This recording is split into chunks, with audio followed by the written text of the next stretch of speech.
जिस पुण्यमय आनंदमय धरा के नज़दीक में, वैसे तो माता कौशल्या की पावन धरा है, जहाँ पर माता कौशल्या निवास करी हैं और जिनकी गोदी में मेरे राघव जी, मेरे राम जी नित्य खेले हैं।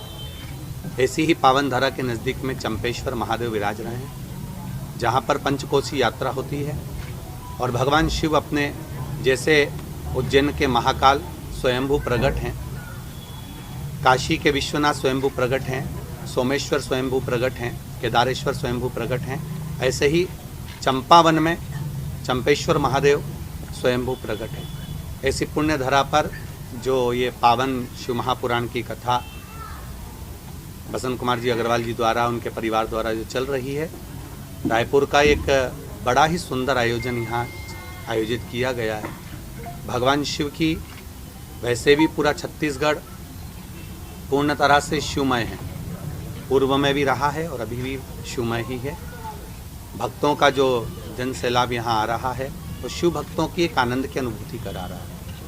बहुत बहुत साधुवाद देता हूँ रायपुर की पूर्ण धरा के निवासियों को और सभी शिव भक्तों को, और आपके पावन चरणों को नमन करता हूँ। श्री शिवाय नमस्ते। शिव महापुराण की कथा जो है, पूर्व से ही मैं गोवर्धन नाथ जी का परम भक्त रहा हूँ। शिव बाबा के चरणों में तो मेरे गिरिराज बाबा ने ही लाकर छोड़ा है। चकलेश्वर महादेव गिरिराज परिक्रमा में पढ़ते हैं।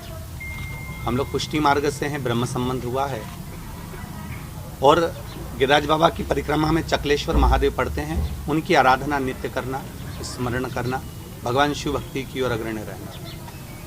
शुरुआती जो समय रहा है वो थोड़ा सा बहुत गरीबी का रहा है।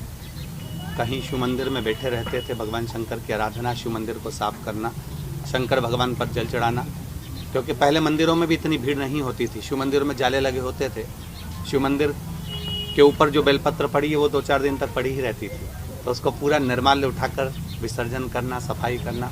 तो कहीं ना कहीं मेरे देवाधिदेव महादेव की कृपा, शिव की उदारता है जो उन्होंने चुना। क्या शुरू से आप अध्यात्म की ओर? भागवत कथा में कितना अंतर मानते? शिव महापुराण और भागवत कथा में अंतर तो, आप वेद व्यास जी ने जो पुराणों की रचना करी है, सभी पुराण श्रेष्ठ हैं। ऐसा कोई पुराण नहीं जो नीचा और ऊंचा हो। उस पुराणों में वेद व्यास जी ने श्रीमद् भागवत की भी जब रचना करी तो शुरुआत में शिव भगवान का ही वर्णन किया है। रामचरितमानस की भी रचना करी तो उसमें भी शंकर जी का वर्णन करा। तो पुराण हमारे यहाँ, हमारे सनातन धर्म के लिए सभी एक बराबर है। हमारे यहाँ सनातन धर्म में हम कभी नहीं कहते कि राम श्रेष्ठ हैं, कि कृष्ण श्रेष्ठ हैं, कि शिव श्रेष्ठ हैं। सनातन धर्म के अंतर्गत 33 कोटि देवताओं का अगर वर्णन आया है तो सभी की श्रेष्ठता मानी गई है। यहाँ पर विराजमान जैसे सभी पत्रकार बंधु हैं, कौन का चैनल बड़ा है या कौन का अखबार बड़ा है उससे मतलब नहीं, पत्रकार मतलब पत्रकार। तो सब एक जाजम पर बैठेंगे तो उसका एक आनंद ही दूसरा आता है। उसी तरह वेद और पुराण शास्त्र भी हमारे यहाँ बराबर का क्रम बताते हैं कि एक जाजम पर इसको रखा जाए। महाराज जी प्रथम बार पहले तो कहूँगा मेरे युवान बहन भाई को मैं इतना ही कहना चाहूँगा कि शिवजी ने कोई नशा नहीं करा। ये जो शिवजी के नए नए पोस्टर बनाए गए हैं, चिलम पीते हुए, गांजा पीते हुए, ये सब बात के बने हुए हैं। पूर्व के समय पर अगर भगवान शंकर का एक स्वरूप देखा जाए तो शिवजी के लिए जब विष भेजा गया था और विष की बूंदें जब नीचे गिरी थी पीते समय तो उससे भांग धतूरा उत्पन्न हो गया था। वो भांग धतूरा शंकर जी के पास में रखा हुआ है पर शिवजी उसको पीते नहीं हैं। रखा इसलिए है क्योंकि मुख से गिरा है तो वहाँ उत्पन्न हो गया, वो वहाँ रखा हुआ है, पास में नज़दीक में रखा हुआ है। जैसे कोई व्यक्ति अगर बैठा हुआ है, उसके पास में पानी की बोतल रखी हुई है या कोई वस्तु रखी हुई तो रखा है, परंतु शिवजी उसका सेवन नहीं करते। स्वयं माता पार्वती जी ने शंकर जी से प्रश्न किया कि आप किसके नशे में रहते हो? शिवजी कहते हैं मुझे राम नाम और कृष्ण नाम का इतना भारी नशा है कि दूसरे नशे की जरूरत ही नहीं पड़ती है। जब आप शिव जी का नशा कर रहे हैं या राम नाम कृष्ण नाम का नशा कर रहे हैं तो दूसरा नशा चढ़ता ही नहीं है, ये निश्चित है। आज पब्लिक को जो नशा चढ़ा हुआ है वो शिव के नाम का ही तो चढ़ा हुआ है। यहाँ कौन सा भांग का प्रसाद बट रहा है, यहाँ कौन सी चिलम दी जा रही है, केवल एक शिव तत्व लोगों के भीतर। महाराज जी रुद्राक्ष के पीछे की क्या कहानी है और क्या वाकई उसमें आपके माध्यम से प्रभु का स्पर्श उस रुद्राक्ष में रहता है? शिव महापुराण में जैसे रुद्राक्षों का वर्णन करा गया 1 मुखी से 14 मुखी तक, स्कंद पुराण में 21 मुखी तक रुद्राक्षों का वर्णन है। सारी दुनिया में जो रुद्राक्ष प्राप्त होते हैं वो नेपाल से आया हुआ प्राप्त हो जाता है, पर गंडकी के तट का जो रुद्राक्ष है वो रुद्राक्ष हमको औषधि देता है। ये रुद्राक्ष की मालाएं यहाँ पर मिलती हैं, रुद्राक्ष बना बनाया प्राप्त हो जाता है आपको वो रुद्राक्ष। और इस रुद्राक्ष में ये अंतर मिलता है कि सीहोर का जो रुद्राक्ष होता है वो सीधा जैसा बेर होता है ऐसा बोर जैसा आता है, बोरियों में भरा कर, कच्चा की कच्चा, गीला की गीला। उसमें फफूंद लग जाती है जब वहाँ से चलता है गंडकी से, तो उसको सुखाया जाता है। सुखाने के बाद में उसको पानी में गला देते हैं। गलाने के बाद में 8 लोग 10 लोग लगे रहते हैं उसको मलने में, फिर वो निकल जाता है। इसलिए कई हमारे यहाँ के रुद्राक्ष में छिलका भी बना बनाया मिल जाता है। पूरा खुला हुआ तो नहीं मिल पाता, तो छिलके भी लगे लगाए मिल जाते हैं। वही रुद्राक्ष शिव जी का जो शिवलिंग शिवरात्रि पर बनाया जाता है रात दिन, उस पर 24 घंटे पानी चढ़ता रहता है। और जितने भी भक्त लोग वहाँ आते हैं वो श्री शिवाय नमस्तुभ्यम या पंचाक्षर मंत्र या षडाक्षर मंत्र बोलकर जल चढ़ाते हैं। हमारे यहाँ के विद्वत ब्राह्मण मंत्रों का स्मरण निरंतर 24 घंटे करते हैं। वो पानी जो शिव जी पर चढ़ता है वो रुद्राक्ष अपने आप सिद्ध हो जाता है। जैसे हम लोग कहते हैं ना कि सिद्ध होने में देरी नहीं लगती।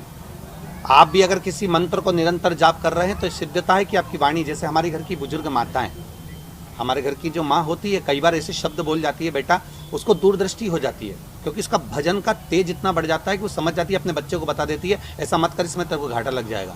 फिर भी बच्चे अगर कर लेते, बाद में घाटा खाकर माँ के पास आते हैं, माँ कहती है मैंने तेरे को बोला था, तो समझता नहीं है। वो उसका भजन का बल बढ़ जाता है। उसी तरह भक्त इतने आते हैं प्रेम रहकर, हम लोग व्यासपीठ से कहते हैं कि इतने भक्त जो आ रहे हैं, कोई राजनेता की सभा होती तो शायद बुलाना पड़ता बसों से, ये भक्त जो आ रहे हैं विश्वास लेकर आ रहे हैं। इनके चरण की रज इतनी भारी है कि रायपुर का वैसे ही आनंद हो जाएगा उनके चरणों की रज। पंडित जी, एक सवाल मेरा ये है कि अंधविश्वास में क्या अंतर है? आपके यहाँ जो कथा सुनने आते हैं वो अंधविश्वास कहेंगे उसे या आस्था कहेंगे? अंधविश्वास और आस्था में बहुत अंतर है। अंधविश्वास के अंतर्गत आप उनको बेल दे रहे हो, भभूति दे रहे हो, नारियल दे रहे हो या कोई सामग्री दे रहे हो, वो अंधविश्वास के अंतर्गत आ गया।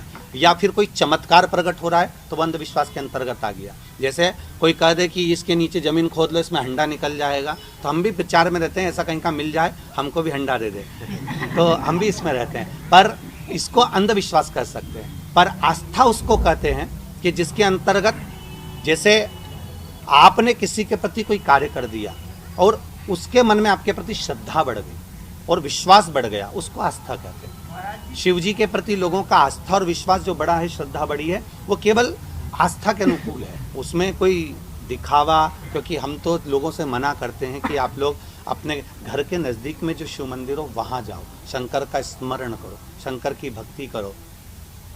दूर दूर जाकर शिव की आराधना करते हो कि वहाँ का शिवालय श्रेष्ठ है, वहाँ जाना है, वहाँ जाना है। उससे ज़्यादा अपने नज़दीक का जो शिवालय है उसको इतना श्रेष्ठ कर लो, पूजन कर कर कर, इतना अनुष्ठान कर कर कर कि लोग वहाँ जुड़ने लगे, और जुड़ने लगे तो आनंद हो जाएगा।